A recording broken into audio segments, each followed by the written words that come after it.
Have you ever been in a relationship with someone and you're like, you know what? I can settle for that. They'll change. Or maybe you're in a relationship right now, you're married, and you thought to yourself, you made a silent agreement that I'll just settle for this until I can change them. Let's talk about that thing there.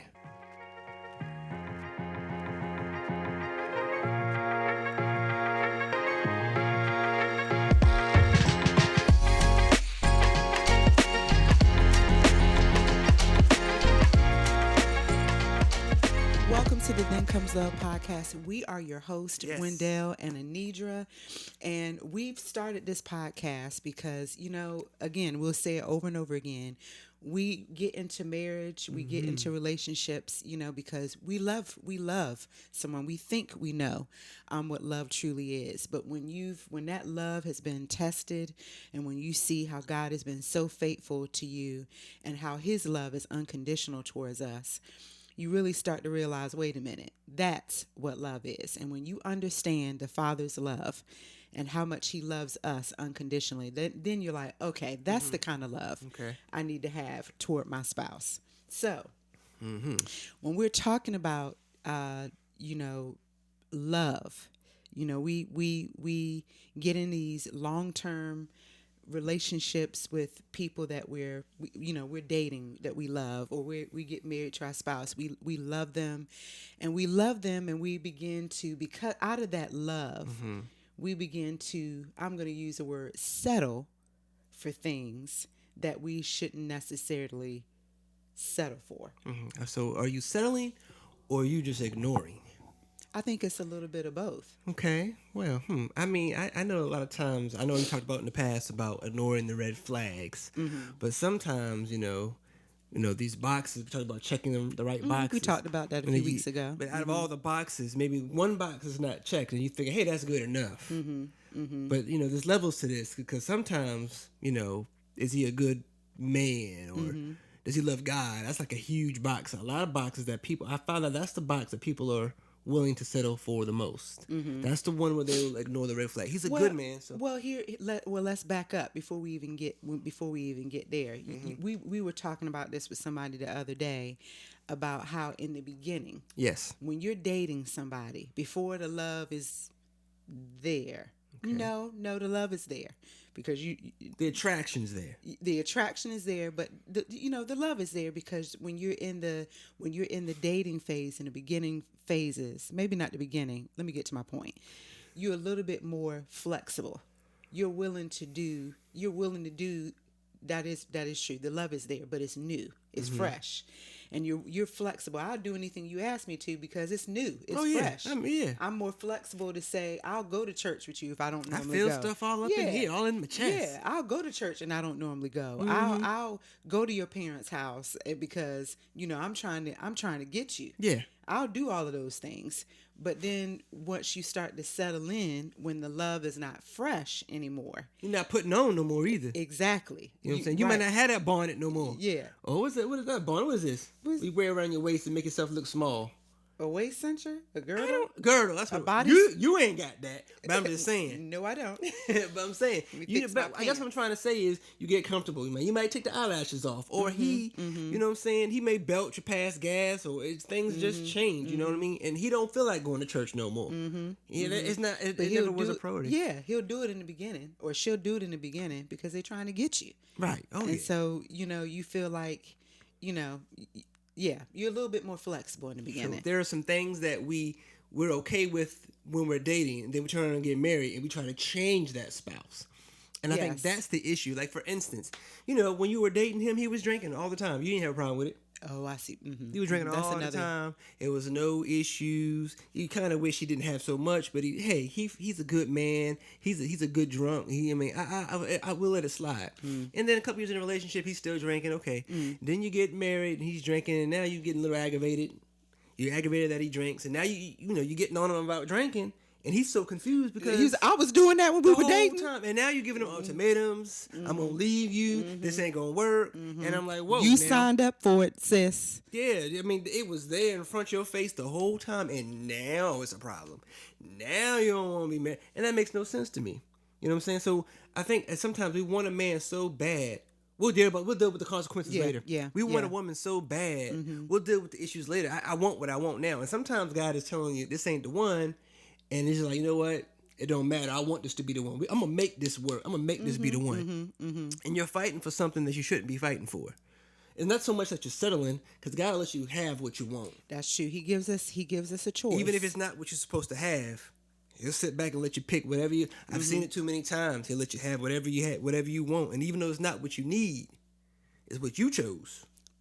Very true. And now you're trying to make this person into what you wanted, but they never were what you wanted originally. You just didn't want to see it. And so that's some of the problems we have with settling, and the divorce rate amongst Christians. I'm not talking about anything else, but amongst Christians is so high because in the courting process, we just want what we want. Yeah. So. And we don't. I think we think in the. I guess what I was getting at earlier too. I think we think that we can handle that. We think we can handle. You think you can change him? Yeah, you think you can handle. You think you can handle what you're gonna get at the end, but when that love is fresh, you're thinking about it with that lens on. But think about it with kids, with working full time, financial troubles, all of these things. Think about it with that lens. Are you going to be able to be with that person for the rest of your life? Yeah. Not because you're flexible in the beginning. You're good in the beginning, but are you going to be able to be that flexible when you married to him for 30 years versus dating him or you in love with him at 3 months?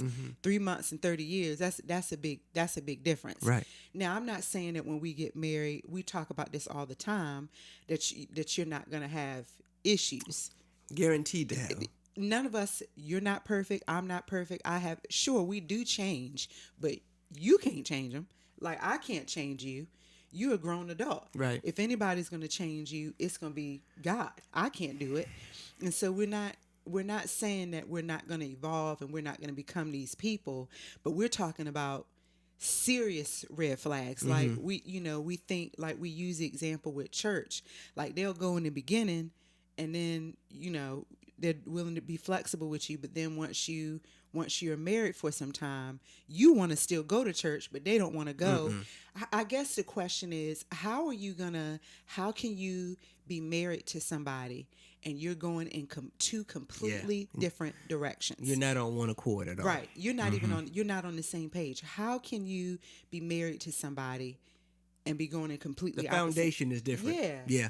Yeah, and you did it because that was what you were doing in the beginning. Well, they were flexible with you in the beginning, but what were they doing before you started dating them? Were they going to church then, or did they start because you so fine and they just wanted to win you over? Yeah, and not to say that God can't change people. He absolutely can. He can do that, but again, it's the motive, it's the intention behind it. We got to do a better job, both male and female, of not settling. The Bible is it is true. It is what we should live by.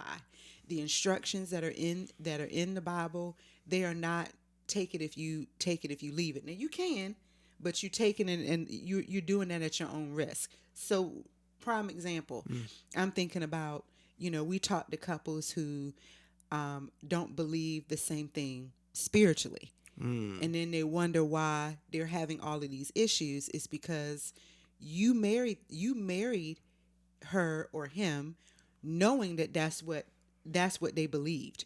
But yet in your mind, you thought, oh, well, I'll be able to change them. Maybe they were flexible like we talked about in the beginning, but now they're like, I don't want to do that. I don't, you're starting to see who people really are, is what I'm getting at. So go ahead. Sorry. And I'm just saying, just be very careful about getting into a relationship with someone with the mindset of God gonna change him. God's gonna change him. I'm gonna go forward with this relationship. It's gonna work. God will change it because, listen, He may not.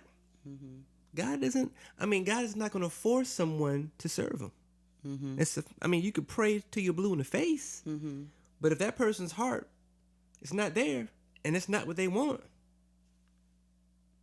so you may want to make sure that these things are in order Before. you start the relationship. We all know God can change and he can do things and he can tug on a person's heart. But sometimes God will show a person who he is and they still don't choose him. Mm-hmm. So that's always a possibility. Mm-hmm. This is your life. This is your body. And you don't want to, it's the most important decision you'll ever make is choosing a spouse. There should be no red flags. There should be no second guessing. There should be no ignoring something or I ain't worried about it. We'll worry about it later. You'll never make another important. When you go into a marriage, you go into the mindset of this is forever. Mm-hmm. You don't think about, oh, if this don't work, I'll divorce later. I was getting ready to say that. If you're thinking that way, you probably shouldn't even be getting married anyway. When you think about marriage, it's for life. That is the goal. You understand that. I understand that. We're in this thing till somebody die. Death do us part. And so if you smoke cigarettes, and I don't like the fact that you smoke cigarettes, but I'm just going to go ahead and deal with it anyway and get with you. And now your cigarettes weren't getting on my nerves this much to getting on my nerves this much. I know I once spoke to a young lady who she wanted all these things in a row. And I think that's a good way to be to an extent. Sometimes we just a little too far with it. But I guess the main thing is it's not settling, not ignoring. And definitely you should be in a relationship with God. As a single person, God should be the focal point of everything anyway. He should be your best friend. You should be in conversation with him. And so a lot of times God will let you know this ain't it, but we'll ignore him too. You know? And I think that, like you said, I was going to say that too. I think we feel like, well, when you're not in it, when you're not in a relationship like that, you think, well, then if that's the case, if he end up not being who I say he's going to be, then I'll just divorce him. But when we're talking about godly biblical marriages, divorce is not something that we should just be throwing around or just saying I'll divorce him out whatever, because again we talked about this last week. This is a covenant between you and your spouse, a commitment that you're making before God. And so it's not something to say, well, if he end up not going to church like I want him to, then I'll divorce him. It's not that you shouldn't look at it like that, because it's a commitment, it's a covenant between the two of you. And so when I'm going to make the statement I'm about to say, this is why I'm saying it. So if somebody if I'm, the way I look at it, if you pick somebody who smokes cigarettes, you were flexible in the beginning because you dealt with it, you're like, oh, they'll eventually stop. And they don't, or they, I don't know, maybe there's some other pornography thing. Or I'm just giving examples. It could be anything. Oh, well, they'll eventually stop. This is what you're saying in your mind. You have not communicated that to them, that's what you expect from them. Oh, that's good. And so that creates a whole nother thing, because that was a contract that you made with yourself. And you didn't say that to them, and you're holding them to this contract that they didn't even agree to. They didn't even sign up for that. Exactly. So that's one thing. The second thing I'll say is you are stuck with them. And because you made a commitment before God that you would take them as they are. When we marry, we don't a lot of times we marry out of the potential of who we think they could be, instead of accepting the person for who they are. I'm guilty of it too. I'm guilty. There was something, I'm sure. You ain't think I was all that? No, that's not what I'm saying. There were things about you that I thought, okay, well, I'm going to change. For instance, your laid backness. And then I want to get back to that point about the contract. You're laid back. You are very laid back. You would allow me to take charge in things, take lead on things. And I was like, I told you I needed a man who was going, this is, well, you do, but in other times. But anyway, I wanted that. And then, as we are in our marriage now, 27 years, is it going on 28 years? It'd be 27. Okay. 27 years. I get upset with you. It goes back to that contract thing. I get upset with you when you don't lead a certain way, but that was who you were from the beginning. I mean, well, okay. You don't agree? I mean, if you don't agree with how I lead, it's more of a you issue. No, no, Than no, no, no, no, no, no. Maybe that's coming off wrong. What I'm saying is you lead. Okay, you lead, but I was saying there were times when you wouldn't lead on certain. Okay, for instance, like let's say bills or something like that. I wanted I was thinking when we got married that it was going to be the traditional relationship. You do the budget. I was going. You know what I'm saying? Do you get what I'm I get trying what to you're say? saying, but I don't think you remember it the same way. See, and I see it differently than how you see it. How do you see I it? see it to me. Give it, boy. You can't do that. I do it. I'm like, okay, fine. So it wasn't like I wouldn't lead it. It was. It almost felt like you would take it. And for me, I grew up in a household where my father's laid back. As you know, for those of you who know me, a lot of you haven't even seen him talk before. My dad was just real chill, and I think I'm just a splitting image of him mannerism wise. I don't look like him, but I act like him. Sure. And I guess those are the things that I thought I would be able to change. And your father is a It's the take opposite. charge. Yes. I got the household. Yes. So maybe that's what I wanted to And make so you like you my look dad. at what you was modeled as a husband. That's what you saw, and I'm doing what I am as far as my father. What I saw, my dad is just to provide all. Here's the thing: my dad would just provide for the family. When I don't want to make a You light want to of jock it. adjust. But Yeah. my dad would go to work, and that's what he did. He didn't have to worry about. He didn't do anything else because what he did was more than enough. And my mom did everything else. And so I came into the relationship like that, and you came into a relationship like you, and so that's where our conflict is. We never talked about what we expectation as a husband, and to be honest with you, at that point, I really didn't know how to lead because I just knew how to. I just go to work and then that was it. That's accurate. Now my father did pay all the bills and do all this and doing that, but it wasn't taught to me. He had an office. He'd go in his room, close the door. That's it. I don't know how to be. You know what I'm saying? Back then, he just do it, and that was it. Now we got married at 20. And so I went to go do the bill, and he was like, "Why you pay that bill in full? Give me that." And you just took it over. Yeah. Now, and I was like, "Okay, I'm a and, chill guy." and that's what I'm getting at. It wasn't that I was trying. I think that's a better way to say it. That I was trying to make you your daddy. Yes, And because that's what I thought. That's what I thought. I mean, sure, that's, you didn't know no different. Yeah, and daughters, we marry our dad for the most part. Yeah. If we're daddy's girl, we're gonna marry our dad. And so I had this secret contract with myself that I can help him. So by me taking over the bills, we getting into some stuff. Yeah, okay. By taking over the bills, I thought, I'm gonna show him how he should do it. And you had him, Jones, and I ain't take him back. Right. Because. And I created something, and that's who I was Sure. stuck with. And then I'm getting upset with him, like, well, you supposed to be doing this and you supposed to be doing that. And he was like, well, wait a minute, you were doing it. Right. You never told me that you wanted me to do it. Yes. It was the secret contract that I made, the agreement that I made with myself when I marry him. I can make him to be this perfect guy that I want him to be, which you are perfect. I mean, he ain't perfect, but you know what I'm saying. You're you, and so I think we think that we can't fix a grown adult. Even at 19, 20, you were still an adult. When the longer that we're married, I'm starting to realize that's who you really were from the beginning. I show you who I is. Yeah, they were showing you. Listen, when they show you, it was Maya Angelou. When they show you who they are, believe them the first time. So if you see a slip up when they're like, I don't want to go to church, or you see a slip up when they drinking and they go too far, or they whatever. He put his hands on you one time. Yes. And he won't do it. No, that's who he is, or who she is. Believe him the first time. Right. Don't step into these relationships thinking that you're going to be able to change people, because you can't. The only person who can change them is God. So. Yeah, absolutely. I think we had to talk through it. We got there. Yeah, we did, and I think, but again, some of the stuff we talked about, but some of the things I don't think we realize now. Hindsight is 20/20.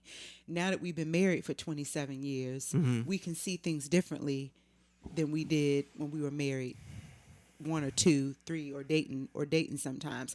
That contract is real, and I would ask yourself, have you ever made a contract with yourself, an agreement? Maybe, and let me stop saying contract. Have you ever made an agreement with yourself that I will continue in this relationship thinking that I can change this person. Be honest with yourself. Have you ever thought that? And maybe you're in a difficult season in your marriage, and you're like, I can keep hanging on because I think eventually I can change them. So we're never talking about marriage, though. Either one. Well, in a marriage situation, yeah, we need to hang on and work on that change. I thought we were just talking about dating. No. Well, there's two different scenarios. I think when you're married, yes, you do need to hang on, but you got to communicate. Yeah, yeah. That's you got to be honest with yourself And your partner. Yeah.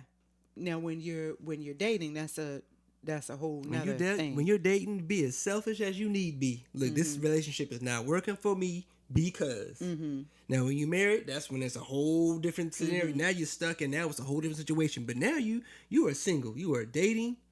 There is no contract or no relationship or no marriage. And so this is the time where you need to think about only yourself. Once you're married, you got to think about her, your partner. You got to think about their needs. But no, this is the selfish stage.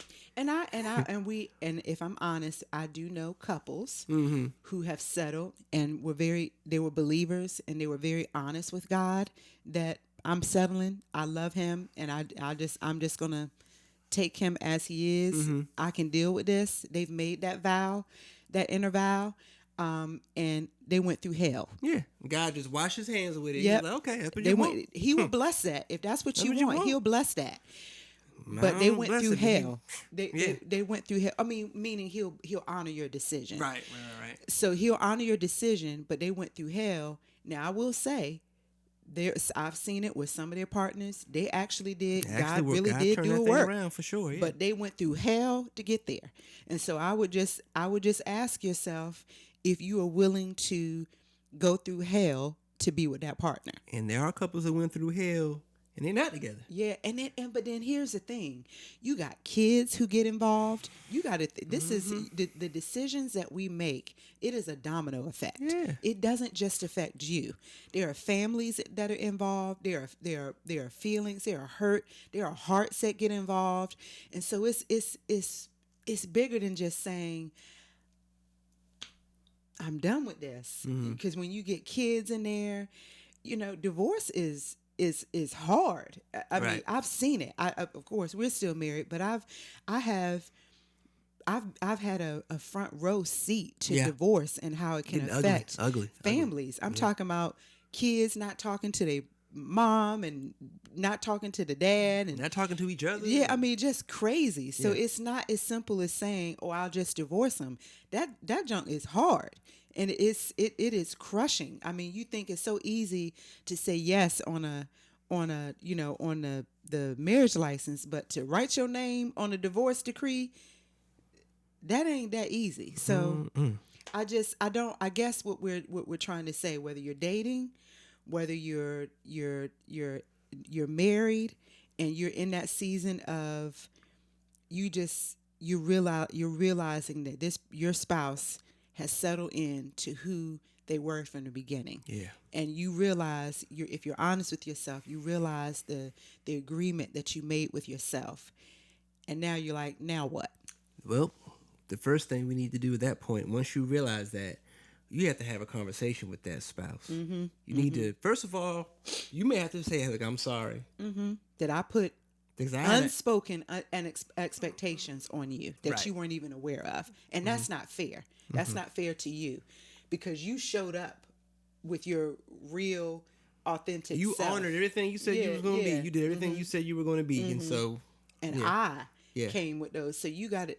That's I think that's right. That's the first thing. You need to go to that part and finish what you're going to say. Sorry. And she always... Anyways, okay. Sorry. But after you apologize, be on this is what bothers me. This is what I like. This is what I don't like. This is a huge deal for me. And we need to try to figure something out. You know what I mean? Either we need to go to counseling but they need to know how you feel. Now, from there, I don't know how your spouse may respond, but we've got to attack the issue. They can't be in the dark about the things that bother you. And we have to bring it to light. And that's where God come in. We pray, we seek God. You're definitely going to need to be. And, because the truth is, they didn't put him there in the beginning. Right. But he's a gracious God. He'll definitely step in and intervene. But at this point, we're not 100% guaranteed that it's going to work out, but you know. You got to be willing to stop. You got to stop doing it your way, and now you got to turn and do it his way. Yeah. And you have to release control. It may be painful going the guy's way when you don't include him in the beginning, and now you want to include him at the end, and now you have to, you know, be obedient and do what God is asking you to do. And a lot of times, God will ask you to do things that is so hard. It is, you know, and so. And I think too, babe. I think too, social media. It's all great because we get to do things like this, and we get to encourage people over social media reels and posts and all of these things. And I think the issue is that a lot of us see other couples that think they're doing good. They're doing great. You know, we're gonna show you what we want to show you. I mean, you know, only a few will show you the real ugly. Most people are going to show you the white picket fence and 2 dogs and 4 kids. They're going to show you that, but behind that, they got their own issues, and so you're settling for things because you're trying to chase this social media. Yeah, you're trying to compete with this social media marriage, and everybody got their stuff. I mean, even for us, we're that affects us when we look at people who are doing, keeping it real, looking at people who are doing, you know, marriage pages and all of these things. And we're like, they got 200,000 followers. We only got 200. And we're like, we're comparing too. I'm not saying that you're doing something that we're not doing. It affects us all. But I'm saying to all of us, we got to worry about our own stuff. Stop trying to be like everybody else. We're doing this podcast because we're trying to keep it real with you about the struggles. We ain't trying to hide everything. And then some of the stuff just ain't your business. I mean, and vice versa. But we're trying to be as transparent with you as we can because we got to stop chasing this picture perfect relationship and address the real issues that come with marriage. It is not easy. Stop settling. Do what the Bible says to do. It's a God for you. He knows all things, sees all things. He knows what's best for us. So he's not putting these guidelines in place to control us. It is to protect us. And so we think, you know, with the Bible, you know, with God, that he's trying to control us and make us be these people and all of these things. That's not it. He's doing it for our protection. He's doing it for our good. And so don't go against the things that God says about being unequally yoked or all of these things because it's for your protection. Yeah. Very well said. Very well said. And so, yeah, we're just here letting you guys know that, hey, we're real here. We got problems just like you. Our marriage has struggles just like you. You know, like you were saying, there's pages on social media where everybody look good and everybody got a man and everybody's all this and that. No, that's not how it is. I struggle in my relationship with God just like you struggle with yours. I struggle with it's just I don't want you to think that we're definitely not perfect and we don't have all the answers and we're not professionals. We're just here sharing our hoping experiences. that you can learn. If you can get anything out of and our encourage life, you, we're blessed. We feel blessed. We hope you're blessed by watching this video. We just ask you guys to subscribe, share, like, and if you follow. have questions, make sure you send us an email because we know some of you, we know you, and so you may not want to ask questions. Maybe you got an email that we wouldn't know or recognize, but please send them to thenComesLovePodcast@gmail.com. You can you can direct message us on Instagram, however you want to reach out to us. If there's a topic, there's something you're dealing with, listen, 9 times out of 10, somebody else is dealing with it too. So, or we have as well. We are as well. Maybe we just didn't get to it yet. So we want to talk about it with you. So feel free to reach out to us. We would love to connect with you. So we hope this has helped you. Yep. And if you have a problem with anything we said, let us know. Let's talk about it. Let's talk about it. Yeah. All right. We hope to see you next time on the Then Comes Love podcast. Holla.